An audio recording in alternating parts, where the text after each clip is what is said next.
Boa tarde, igreja. Eu me chamo Euriano. É muita alegria estar aqui mais uma vez, podendo trazer a palavra de Deus, aquilo que Deus já falou comigo aí durante a semana, e poder aqui partilhar com vocês. Como já foi dito pelo pastor Armando aqui, esse ano é o ano da semeadura, e esse ano a gente colocou 4 ênfases para o ano: semeador, semente, solo e seara. Primeiro trimestre a gente falou aqui do semeador, cuidando da saúde do semeador, falando do futuro do semeador, né, apontando aí para o fim dos tempos. E hoje a gente começa a falar sobre sementes, que tem a ver com a palavra de Deus. Então esse mês de abril a gente vai ter 8 mensagens diferentes. Pela manhã uma mensagem, pela tarde outra, e aqui eu já deixo o convite para vocês assistirem a pregação pela manhã, que foi com o pastor Hamilton, falando que a Bíblia é inspiração. E hoje à noite eu dou continuidade falando que a Bíblia é a verdade. E o nosso texto base de hoje está lá em João capítulo 17, verso 17. O versículo diz assim, aqui está na Almeida, revista atualizada, não é do pastor Almeida, é outra versão. Diz: santifica-os na verdade, a tua palavra é a verdade. Vamos orar? Deus, obrigado por esse dia, obrigado por esse domingo, Senhor. Que o Senhor traga o entendimento, Pai, da Tua palavra, que é a verdade, ao nosso coração, à nossa mente. Nos usa para a honra e glória de cada um, para a honra e glória do Teu nome. Abençoa a vida de cada um que está aqui, Jesus, para que essa palavra ela possa ser uma semente que venha brotar e germinar no coração de cada um aqui. Te peço, te louvo, te agradeço. Amém. Esse versículo, ele está ali numa oração que Jesus faz ao Pai logo após a Santa Ceia, que, como a gente falou aqui semana passada, foi um momento de intimidade de Jesus com seus discípulos, onde ele pôde não apenas compartilhar daquela refeição, mas ele pôde ter um tempo precioso com seus discípulos, e um tempo onde ele pôde ensinar muita coisa aos seus discípulos. No livro de João a gente vê com mais detalhes o que aconteceu durante aquele jantar. João ele dedica aí 5 capítulos para poder falar sobre tudo que ocorreu ali naquele momento. E ele começa lá no capítulo 13, Jesus lavando os pés dos seus discípulos. Era comum ali naquela época, na cultura, até porque as pessoas andavam com os pés de sandália em terra batida, os pés sujavam. E aí, quando eles chegavam numa casa, aquele que convidou, ele oferecia pelo menos a água para lavar os pés daqueles seus convidados. E Jesus ali tem os seus convidados naquela casa, que embora a casa não fosse dele, mas ele tem os seus convidados, ele era um anfitrião, e ali Jesus não oferece, ele oferece não apenas a água, Jesus ele se oferece no gesto de humildade para lavar os pés dos seus discípulos. E aí tem um momento até que Pedro não quer permitir que Jesus venha lavar os seus pés. Isso lembrou até de um verso que eu fiz antigamente, e esse verso conta essa história que está aí do capítulo 13 ao 16, mais ou menos assim. Certo dia, durante a Santa Ceia, Jesus se agacha e pega uma bacia para mole lavar os pés dos que com ele comeria. Pedro se invocou e disse que essa atitude não ia permitir. Jesus olhou para ele e disse: ou deixa eu lavar, ou pode partir, pois comigo parte nenhuma jamais terá. Aí Pedro disse: menino, pois lava os pés, lave a mão, lave as orelhas, pode até esfregar, pois onde tu for eu também vou estar. Aí Jesus, sabendo que só ele, disse que Pedro negaria antes do galo cantar. Pedro não quis acreditar. Na verdade, nenhum dos discípulos acreditaram quando Jesus falou do que ia sofrer. E quando viram que não era brincadeira, rapaz, vocês sabem aquela Toyota Bandeirante? Lembra desse carro antigo? Quando dava partida nela, acontecia o quê, hein? Se tremia todinho, né? Então, quando eles viram que não era brincadeira, começaram a tremer. Mas aí Jesus, bem calmo, bem tranquilo, chega para eles e diz assim: se aveste não, que eu vou, mas deixo a minha paz. A minha paz vos dou, não como o mundo dá, mas deixarei o Espírito Santo que irá vos consolar.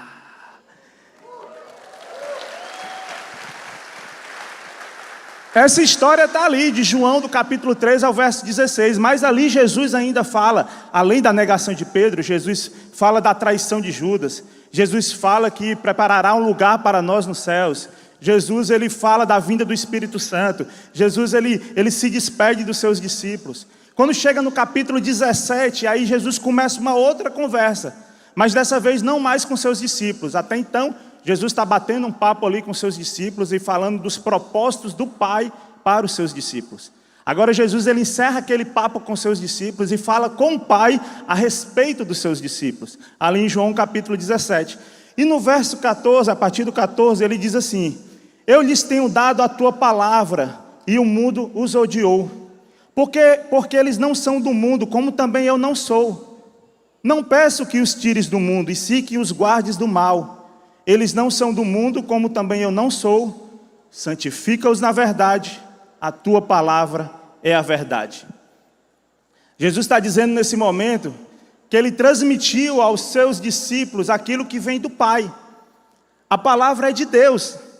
Jesus transmite aquilo que o Pai falou para ele. A palavra dele é uma palavra cheia de verdade. E por transmitir essa verdade, é que o mundo vai nos odiar. Porque como a própria Bíblia diz, o príncipe deste mundo quem é? É o diabo. E ele é o pai de quê? Se eu vou com a verdade, então vai ter um conflito muito grande. Então o mundo nos odeia. Mas Jesus não pede que Deus nos tire daqui. Ele diz não, que eles se mantenham aí, mas que os proteja do mal. E a gente precisa estar nesse mundo, porque nós somos semeadores. E se nós somos semeadores nesse mundo, a gente precisa estar aqui para semear a palavra de Deus. A gente precisa estar aqui para poder influenciar esse mundo que está tão perdido. Por isso que ele pede que a gente não venha sair desse mundo, mas que estejamos protegidos do mal. Jesus deixa claro que nós não somos desse mundo, assim como ele também não é desse mundo. Só que Jesus ele consegue passar por esse mundo sem se lamear com o pecado desse mundo, sem se sujar com esse pecado, sem se sujar com essa impureza, com a mentira, com o engano que há desse mundo. E por conta disso ele pede ao Pai que para que a gente passe por esse mundo sem se sujar muito, ele diz assim: santifica-os na verdade, porque a tua palavra é a verdade. E assim a gente consegue passar por esse mundo sem se sujar tanto. Jesus ele era Deus, Jesus é o Deus, é o Filho, é o Espírito Santo, é a Santíssima Trindade. Ele também era 100% homem, mas ele não tinha como se sujar. Agora é diferente de nós. Nós somos seres humanos. Nós fomos limpos da impureza desse pecado. A gente foi limpo pelo sangue de Jesus, como a gente até falou aqui na Páscoa, esse sangue que lavou os nossos pecados. Mas apesar de sermos limpos, nós continuamos no meio do lamaçal. Nós continuamos no meio do pecado, no meio do engano, no meio da mentira. É ou não é verdade? Aonde você vive, aonde você trabalha, onde você estuda, o contexto que você está, a gente está ali em contato direto com a mentira, com o engano, contato direto com o pecado.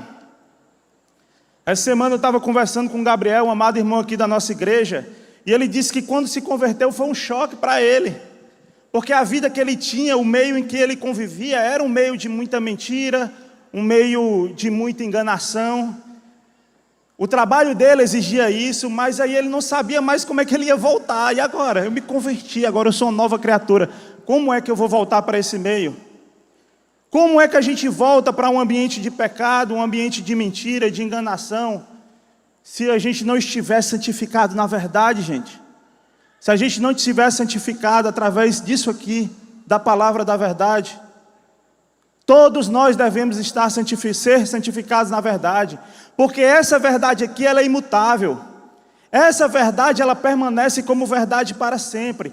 Essa verdade ela não pode ser relativizada, porque essa verdade aqui é a palavra de Deus. É o que Jesus falou, é a palavra de Deus. Santo significa ser separado.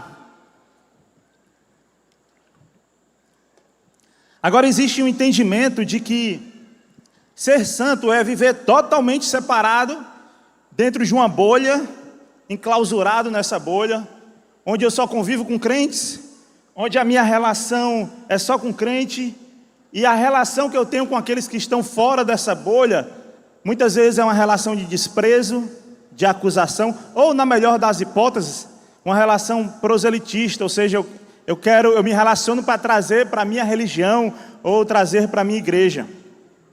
Mas ser santo não é estar separado geograficamente, não é estar separado fisicamente, porque santidade não é isolamento, não é isso que Deus quis para nós. Santidade é estar separado moralmente, é estar separado espiritualmente, é estar separado na questão dos valores. Ou seja, quando eu estou lá no meio dos meus amigos, das pessoas ditas mundanas, enquanto eles valorizam o adultério, valorizam a pornografia, eu estou ali valorizando a pureza, eu estou ali valorizando o casamento, eu estou ali valorizando a família, estou falando dos meus filhos, da minha esposa. Então é diferente, aí eu me separo nesse momento. Enquanto eles precisam da embriaguez, seja no álcool, nas drogas ou em qualquer outro tipo de ópio, eu permaneço equilibrado. E os levo a refletir que eu não preciso disso para me alegrar ou para afogar as minhas mágoas. Enquanto eles pensam em pagar propina, em dar aquele jeitinho brasileiro, sabe como é? Você é pego ali pelo guardinha do Detran, aí diz, opa, eu pago 600 de multa ou dou 50 reais? O que é melhor? Enquanto contam vantagem em relação a isso, eu não conto vantagem em relação a isso, porque eu estou pelo certo. E eu prefiro pagar mais caro porque eu prefiro ir pelo certo. Isso é ser separado, isso é ser santo. Não é a gente estar trancado dentro de uma bolha, porque a oração de Jesus foi que não é para nos tirar aqui do mundo, a gente vai permanecer nesse mundo, mas que a gente esteja protegido do mal. E não é somente do mal que vem de fora para me atacar, porque tem esse, a gente viu aqui, né, que o mundo vai nos odiar, mas é principalmente daquele mal que vem de dentro de mim, gente. São aqueles desejos carnais, é da minha mente pecaminosa. Eu preciso estar livre desse mal. É a oração do Pai Nosso: não me deixes cair, mas me livra do mal. Que eu não venha ser tentado a pecar contra o Senhor. Deus, não me deixa cair na tentação de pecar contra Ti. Não me deixa cair na tentação de eu olhar para aquela mulher, de eu trair a minha esposa. Não me deixa cair na tentação de eu cometer esse crime, de eu fazer isso que é errado. Não, Senhor, não me deixa. Me proteja desse mal, porque só o Senhor que pode me proteger desse mal. Essa é a oração do Pai Nosso. Mas não adianta também, gente, eu querer encarar esse mundo, eu querer sair dessa bolha, rasgar essa bolha e cair nesse mundão sem estar santificado na verdade. Porque se eu fizer isso, se eu não estiver aqui, santificado nessa palavra, eu vou ser engolido por esse mundo. Não tem como. Se a palavra de Deus ela não está em mim, então terá outra palavra em mim, que estará me preenchendo. Só que um detalhe, essa palavra ela não é a verdade. Eu estarei sendo preenchido por outra coisa que não é a verdade. E se a palavra de Deus é a verdade, eu estarei sendo preenchido pelo quê? Pela mentira. Estarei sendo preenchido pelo engano, se a palavra de Deus não está em mim. Nós vamos à Bíblia, gente, não é para estudar a Bíblia. Nós vamos abrir a Bíblia para ouvir a Deus. Esse é o nosso objetivo. A gente vai a essa Bíblia para ter um encontro com o Senhor. A gente não adora essa Bíblia. Nós adoramos aquele que está por trás dessas letras. Mas não é essa Bíblia. O livro em si, ele não nos santifica. Aqui é um livro impresso, com um papel, com uma certa gramatura, mas é apenas um livro. Então não é andar com a Bíblia nas mãos, ou a gente estar aqui com a Bíblia debaixo do braço. Antigamente tinha muito isso, né? Eu lembro quando eu era mais novo, se a gente visse alguém na rua com a Bíblia debaixo do braço, era o quê? Crente. E se tivesse com um coque na cabeça e saia, aí é que era crente mesmo, né? Era isso, mas não é estar andando com essa Bíblia debaixo do braço ou na mão, ou então você ter essa Bíblia instalada no aplicativo do seu celular que vai fazer a diferença. Não é isso que vai te santificar. O que vai te santificar é ouvir, é ler, é praticar a palavra de Deus. É isso que te santifica. O que te santifica é aquilo que Deus está te falando através dessa palavra. E a palavra é a verdade. E na oração de Jesus, lá no versículo 17, diz que essa palavra que é a verdade que nos santifica. Por isso é que não adianta nada você ter a Bíblia e não ler. Eu tenho a Bíblia. Eu tenho a Bíblia instalada, eu tenho a Bíblia lá em casa, mas eu não leio, de que adianta? Não adianta nada você ter a Bíblia na sua casa e deixá-la aberta lá no Salmo 91. Eu lembro também quando eu era pequeno, sempre tinha uma Bíblia lá em casa aberta, bem grandona a Bíblia, aberta no Salmo 91. Essa Bíblia não é um amuleto, não é porque ela está aberta lá, falando sobre a proteção de Deus, que a gente vai estar protegido, não. O que nos protege do mal é estar em contato com o Senhor. O que nos protege do mal não é estar com a Bíblia aberta, simplesmente por estar aberta, mas é ler essa palavra, é ouvir o que Deus está nos dizendo, é isso que nos protege do mal. Tem uma música da banda Morada, que ela diz assim, não sei quantos conhecem essa música. Tua palavra é uma semente. Vocês conhecem? Tua palavra é uma... Eu não vou cantar, que é para vocês não gritarem misericórdia aí. Mas tua palavra é uma semente, meu coração é uma terra boa. Então Deus faz essa semente o quê? Brotar, faz ela crescer, faz ela germinar.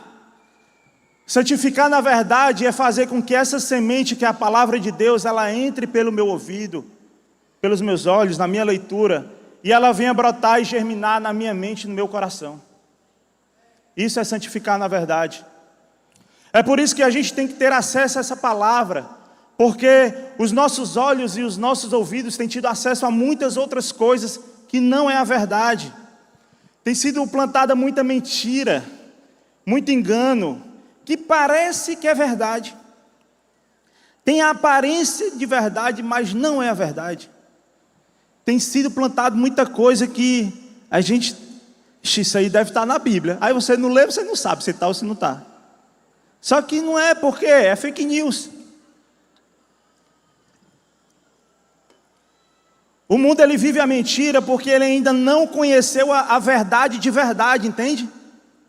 Ele não conhece essa verdade como nós conhecemos. A verdade que o mundo acredita, na verdade ela é uma mentira. Por isso é que a gente não pode esperar também do mundo padrões e comportamentos que só tem quem conhece de fato a verdade. Essa verdade que é brotada, é germinada no coração, ou seja, só tem quem conhece e vive a palavra de Deus. São padrões e comportamentos que só espera de quem conhece. O mundo, gente, ele não sabe o que é a verdade, não sabe. Ele acha que sabe, mas ele não sabe.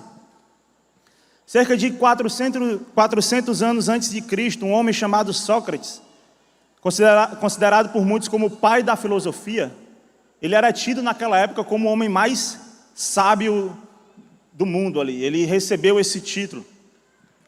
Mas esse título fez questionar a sua própria sabedoria e ele passou a debater acerca da verdade. O que é a verdade? Essa é a grande pergunta. Quem é que tem a verdade? Quem pode dizer que conhece tudo e que, portanto, aquilo é verdade? Esses são questionamentos. A famosa frase de Sócrates, só sei que nada sei.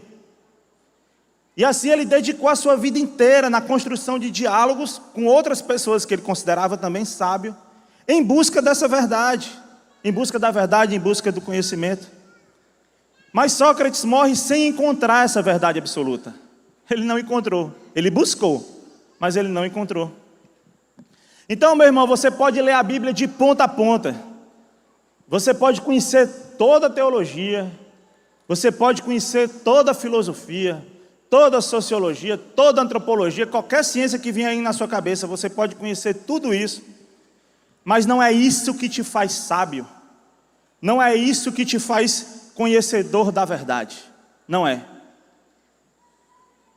Olha só o que é que Jesus diz lá em Mateus capítulo 11, 25. Graças te dou, ó Pai, Senhor do céu e da terra, porque ocultaste essas coisas aos sábios e instruídos e a revelaste aos pequeninos, ou seja, revelaste a pessoas simples. Sim, ó Pai, porque assim foi do teu agrado. Tudo me foi entregue por meu Pai. Ninguém conhece o Filho senão o Pai, e ninguém conhece o Pai senão o Filho, e aquele a quem o Filho quis revelar, a nós. Vinde a mim todos os que estáis cansados e sobrecarregados, e eu vos aliviarei. Tomai sobre vós o meu jugo e o quê? Aprendam de mim, porque sou manso e humilde de coração, e achareis descanso para a vossa alma, porque o meu jugo é suave e o meu fardo é leve. O mundo não tem acesso, porque para conhecer a verdade, precisa ser santificado por Deus. E essa santificação vem quando eu entrego a minha vida, é quando eu entrego o meu fardo, é quando eu entrego o meu cansaço, quando eu entrego tudo isso a Jesus e deixo que Ele é que venha me ensinar. Eu não aprendo pelas minhas próprias forças, eu aprendo através dEle, aprendo de Jesus. Daí eu não vou para a Bíblia, como diz o pastor Armando, eu não vou para a Bíblia para dissecar a Bíblia. Eu não vou para a Bíblia para poder encontrar aqui, fazer dela uma cirurgia. Eu vou para a Bíblia para ter um encontro com Cristo e me submeter a Ele. Esse é o meu objetivo. Eu vou para essa Bíblia para procurar saber o que é que Deus está me dizendo, e o que eu vou fazer o quê? É o nosso mapa. O que Deus está me dizendo, o que vou fazer a respeito. É para isso que eu vou para essa palavra. Infelizmente a palavra de Deus, que é a verdade, ela foi parar nas mãos de poucas pessoas, e como todos não tinham acesso, aí deixaram de aprender diretamente de Cristo. E passaram a aprender com algum líder, com algum sacerdote, com alguém considerado santo, que dizia o que queria, porque somente ele tinha acesso à palavra. Então ele manipulava essa palavra do jeito que quisesse. Mas aí veio a reforma protestante, lá em 1517. Com a reforma, a Bíblia volta para a mão do povo. Passa a ser impresso as Bíblias, e muita gente tem acesso à palavra de Deus, quem não tinha antes. É o chamado sacerdócio universal, onde agora todos nós podemos aprender diretamente de quem? De Cristo. Agora a gente pode aprender de Cristo. E é interessante que nessa época, o que é que surgiu? Surgiu vários artistas, vários cientistas, vários pensadores, gente cristã que influenciou esse mundo. Influenciou esse mundo porque eles tinham como lente a palavra de Deus. Entende? Eles olhavam para o mundo tendo como lente a palavra de Deus. Então tudo que eles faziam, tudo que eles viam, tudo que eles falavam, tinham como base essa palavra. E surgiram vários homens, grandes homens. A gente tinha cristão produzindo uma boa música, uma excelente música. E aqui eu não estou falando de cristão produzindo música para o mercado gospel. Estou falando de homens como Mozart, como Bach, produzindo grandes músicas, sinfonias, grandes artistas. Nós tínhamos cristãos nas artes. E aqui também não estou falando produzindo cartazes ou panfletos para divulgar algum evento gospel. Mas a gente tinha homens como Rembrandt pintando seus quadros, como Michelangelo fazendo as suas esculturas, e que usava a Bíblia como lente. Nós tínhamos grandes homens na ciência também. Assim surge Isaac Newton, por exemplo, a lei da gravidade. Esse homem tinha a Bíblia como base de fé. Blaise Pascal, geometria. Esse homem tinha a Bíblia como base de fé. Só que houve um momento da história onde essa fé ela se distancia da cultura, e ela passa a viver uma espiritualidade que só cuida da alma. Vocês já ouviram também o pastor falar várias vezes sobre isso aqui, que se desprende desse corpo e quer cuidar só da alma, como se isso aqui não valesse nada, e abandona toda a cultura, toda uma sociedade. Então criou-se no mundo uma divisão em 2 andares, tem um gráfico aí que ajuda a entender, e fez com que no andar de cima estivesse a fé, e no andar de baixo estivesse a razão. Daí o que cabe ao andar de cima são as religiões, os mitos, as emoções. Então tudo aquilo que é não racional fica no andar de cima.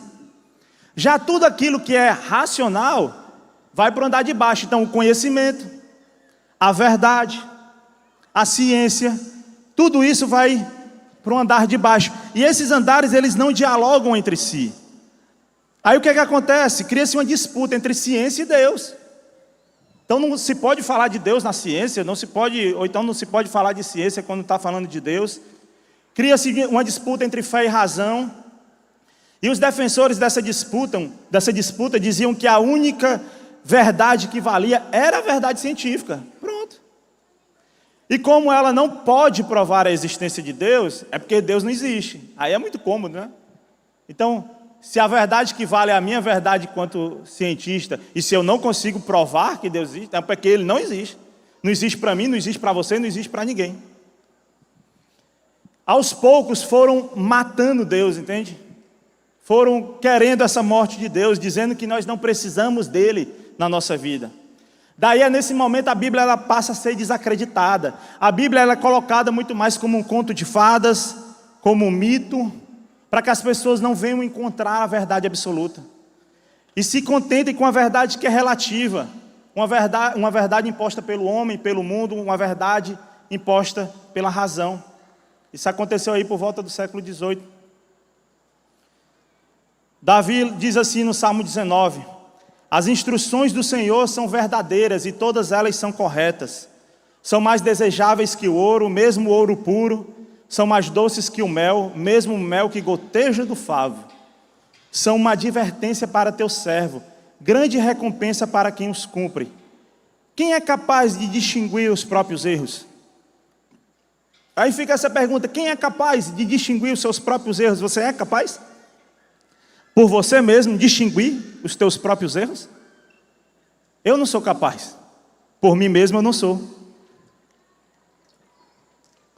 Nós não somos capazes de conhecer a verdade por nós mesmos. Por isso é que nós precisamos da palavra de Deus. Precisamos que ela seja uma semente plantada no coração e que venha brotar e germinar dentro de nós. Porque nós não conseguimos. Zygmunt Bauman, um importante filósofo, falecido há pouco menos de 10 anos, ele lançou uma teoria chamada modernidade líquida. Ele disse que nós já saímos da era da pós-modernidade e entramos na era da pós-verdade. E aí nessa teoria ele diz que a verdade se tornou líquida e ela escorre pelos dedos. Bauman diz que essas verdades elas estão sujeitas a mudanças rápidas e frequentemente moldadas, olha só, por interesses políticos, econômicos e sociais. As narrativas são manipuladas e adaptadas para servir a diferentes agendas e perspectivas. Daí ele diz que a fragmentação da verdade na sociedade líquida leva a uma desconfiança nas instituições e autoridades tradicionais que costumavam ser os guardiões da verdade. E aqui eu não estou falando de alguém que é cristão, teólogo, nada disso. Estou falando de um filósofo. E embora ele não esteja falando diretamente da igreja e da família, mas a gente sabe dessas autoridades que a igreja e a família é. E como essas autoridades tradicionais, infelizmente, elas são fragmentadas. E, gente, parte disso é culpa da própria igreja, tá? Que não tem dado um testemunho fiel de Cristo, infelizmente. Misericórdia, Senhor. A era da pós-verdade é a era da fake news. Você duvida disso? Que a gente está nessa era? Ninguém nunca ouviu falar tanto de fake news, de mentira na vida que nem agora, não é não? Tudo é mentira. Só que tem um detalhe. O ser humano, ele carece de Deus. Tem algo nele que clama por uma divindade. Tem algo nele que anseia encontrar a verdade sólida, não a verdade líquida. O homem anseia por isso. E olha só, quem primeiro pensou e falou não foram pastores pregando a crentes fiéis. Foram cientistas, foram filósofos, foram homens usados por Deus que declararam essa verdade. Pascal, que a gente citou agora há pouco, foi um deles. Ele disse que nosso coração tem um vazio do tamanho de Deus. Tem um escritor russo, Dostoiévski, importante escritor russo. Ele fala algo semelhante a Pascal. Ele diz que existe no homem um vazio do tamanho de Deus. Há um vazio no peito, gente, que a razão ela não consegue explicar. Há um vazio no peito que a gente não consegue preencher. Eu não sei se você essa noite está com esse vazio no peito. Eu sei que muitos que estão aqui já tiveram esse vazio no peito. E que pode testemunhar, se for abrir o microfone aqui, muitos vão testemunhar.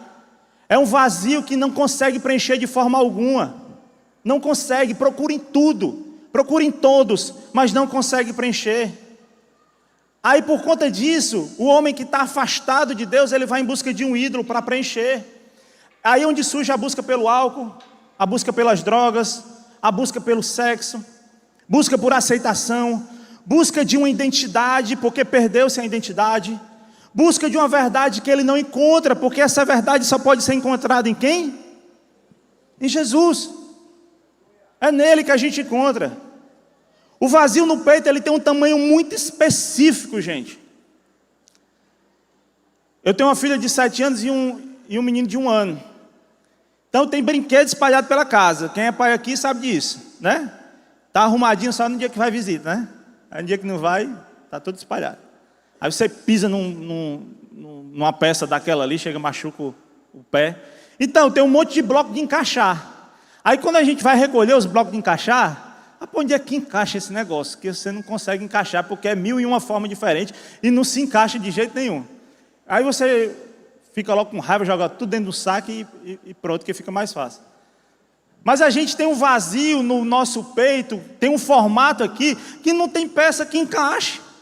Porque a peça ela tem um formato bem certinho. E só aquela peça é que vai conseguir encaixar. E essa peça tem um nome. Essa peça se chama Jesus Cristo.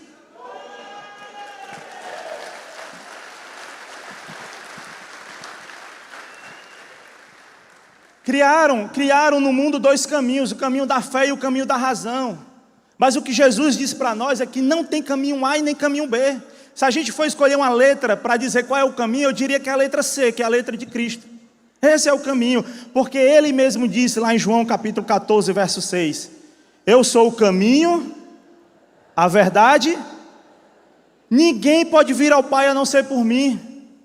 Ele é o caminho, Ele é a verdade, Ele é a peça que falta para encaixar. Então ninguém consegue chegar ao Pai se não for por Ele. A minha fé, a minha razão, elas estão em Cristo. Então se eu tenho dúvidas, eu corro para quem? Para Cristo. Se a minha fé e a minha razão está nele, se eu estou em dúvida, eu corro para Ele. Cearense tem um negócio engraçado, né? Cearense é assim, se tu chega para conversar com cearense e diz assim, fulano, rapaz, tu sabe o que foi que aconteceu ali? Aconteceu isso. Aí o que é que o cara diz? Mentira. É não? É não, é? Rapaz, não acredito não. Aí quem está contando a história diz assim, tu acredita, mano? Até a pessoa que conta, ela duvida, né? Aí, rapaz, eu só acredito vendo.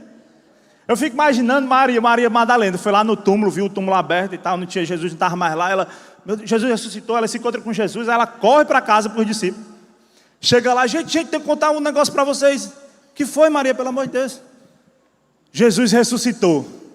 Aí Pedro, mentira. Aí João, que era mais do amor, né? Aí João, é não, é? Ele não quer dizer que é, que não é, né? Aí ela diz, ela acabou de ver Jesus ressuscitando, ela, tu acredita? Aí Tiago lá do outro lado, Tiago, eu não acredito não. Aí aparece quem? Tomé. Aí ele diz o quê? Só acredito vendo. Tomé, ele é injustiçado, tá, gente? Porque não foi só Tomé não, ninguém acreditou ali.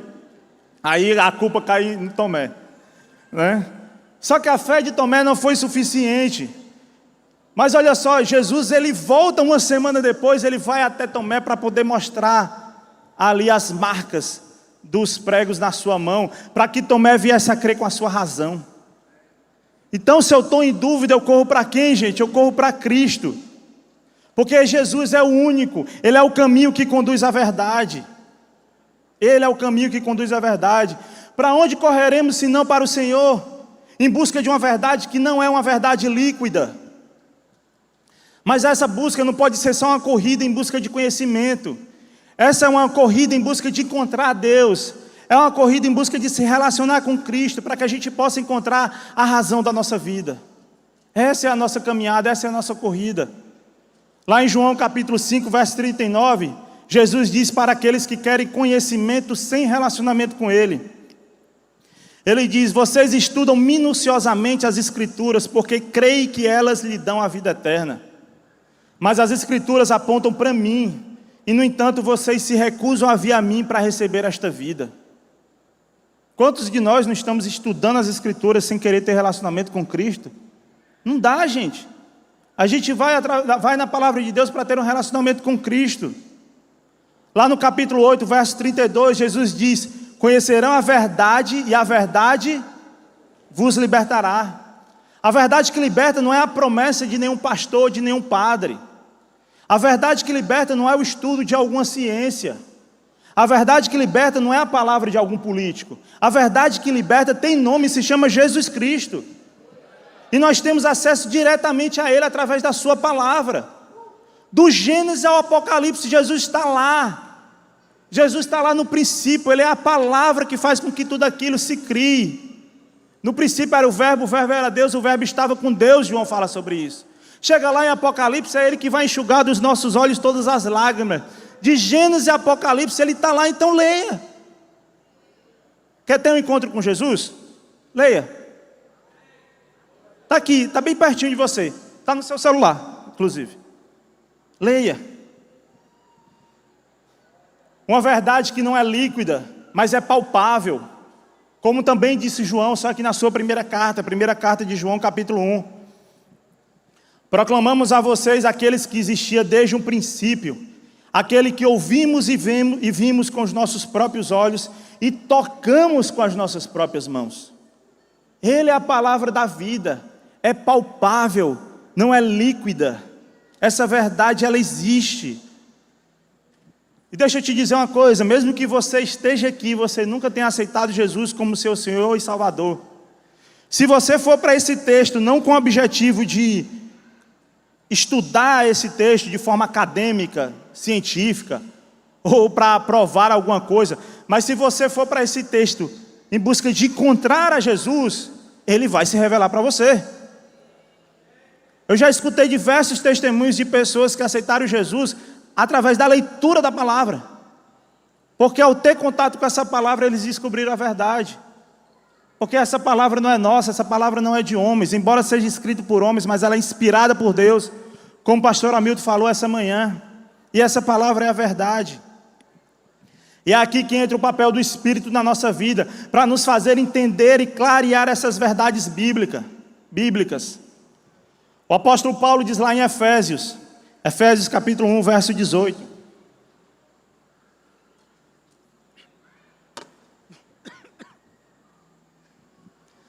Oro para que seu coração seja iluminado, a fim de que compreendam a esperança concedida àqueles que Ele chamou, e a rica e gloriosa herança que Ele deu a seu povo santo, que o seu coração seja iluminado. Olha só o papel da Trindade aqui, gente. Deus cria a palavra da verdade. Jesus encarna a palavra, Ele é a verdade. E o Espírito revela, ilumina a palavra, Ele é o Espírito da verdade. É a Trindade, é a Santíssima Trindade. Lá em João capítulo 14, verso 15, Jesus diz assim: se vocês me amam, obedeçam os meus mandamentos, e eu pedirei ao Pai, e Ele lhes dará outro encorajador que nunca os deixará. É o Espírito da verdade. O mundo não pode receber, pois não o vê e não o conhece, mas vocês o conhecem, pois Ele habita com vocês agora e depois estará em vocês. Esse é o Espírito Santo que está em nós, ou seja, habita dentro de nós, desde o dia em que nós aceitamos Jesus como Senhor e Salvador.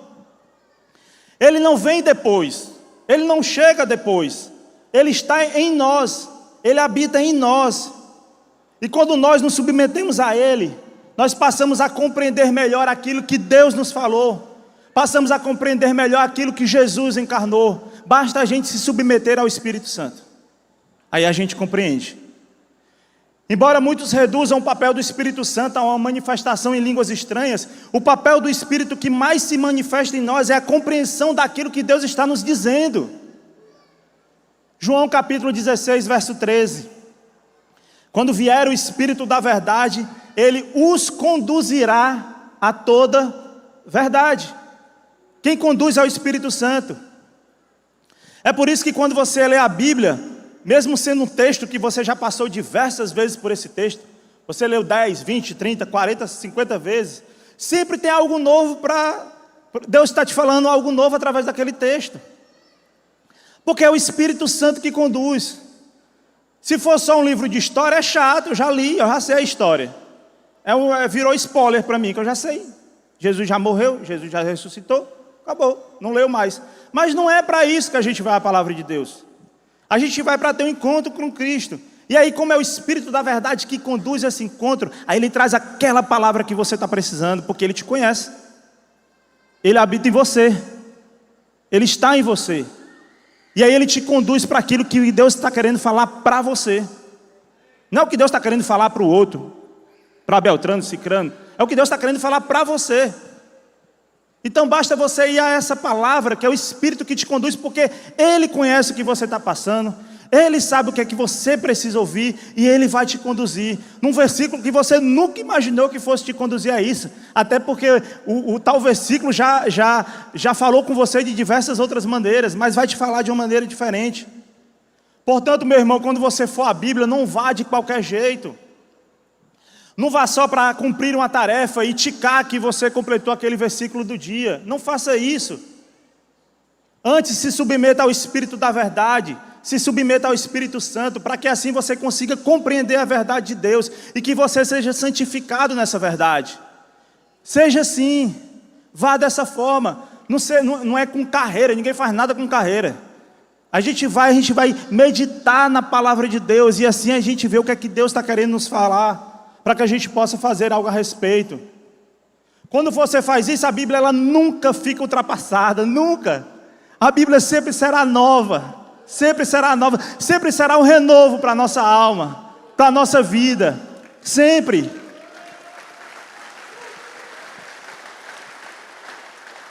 Nunca será um livro de histórias repetidas, gente, porque ele fala conosco em cada encontro, amém?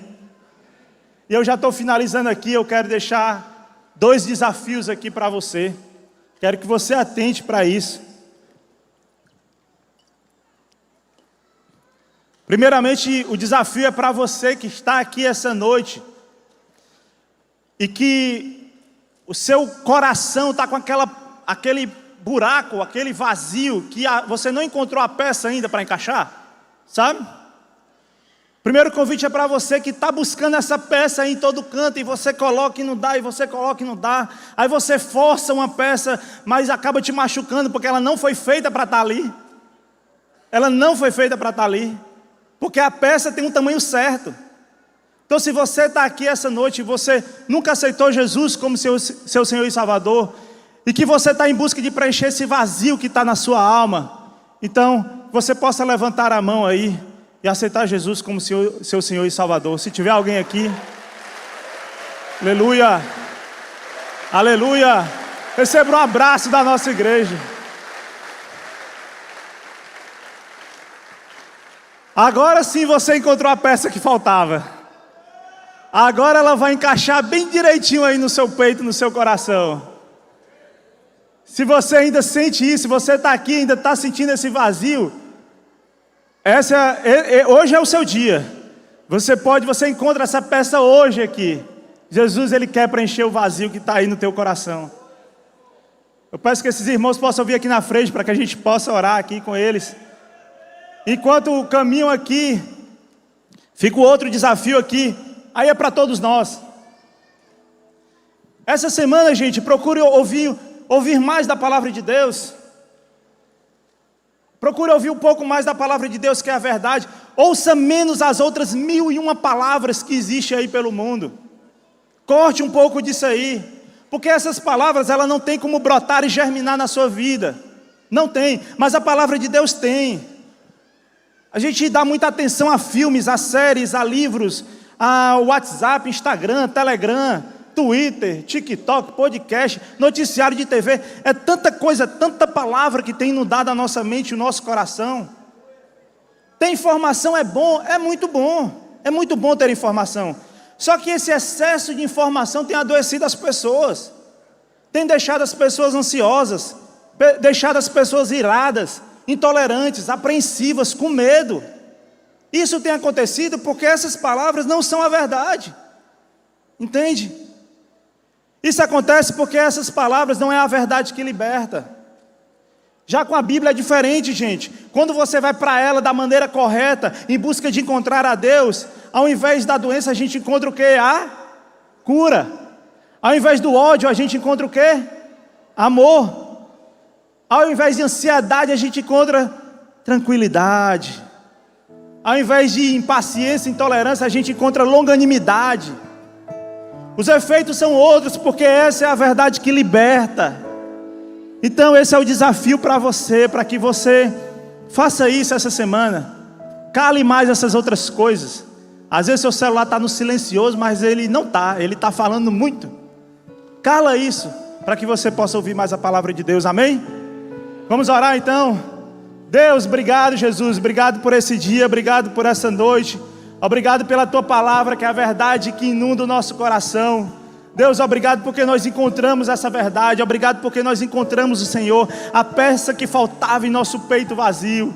Obrigado por esses irmãos que estão aqui na frente, que te aceitaram como Senhor e Salvador, e que já recebem o Espírito Santo, e que eles podem agora abrir a palavra de Deus, entender tudo que o Senhor está dizendo, porque é o Espírito Santo que vai guiar cada um deles, Pai. Abençoa, mantenha-os firmes, Senhor Deus. Santifica-os na palavra, Deus. Santifica-os na palavra. Vem nos santificar na palavra, Jesus, para que a gente passe por esse mundo pisando na lama, mas sem se sujar. Pisando na lama, mas sem se tornar impuro, Jesus. Que a gente esteja santificado assim, até a vinda do Senhor. Amém, amém, amém. Louvado seja o nome de Deus.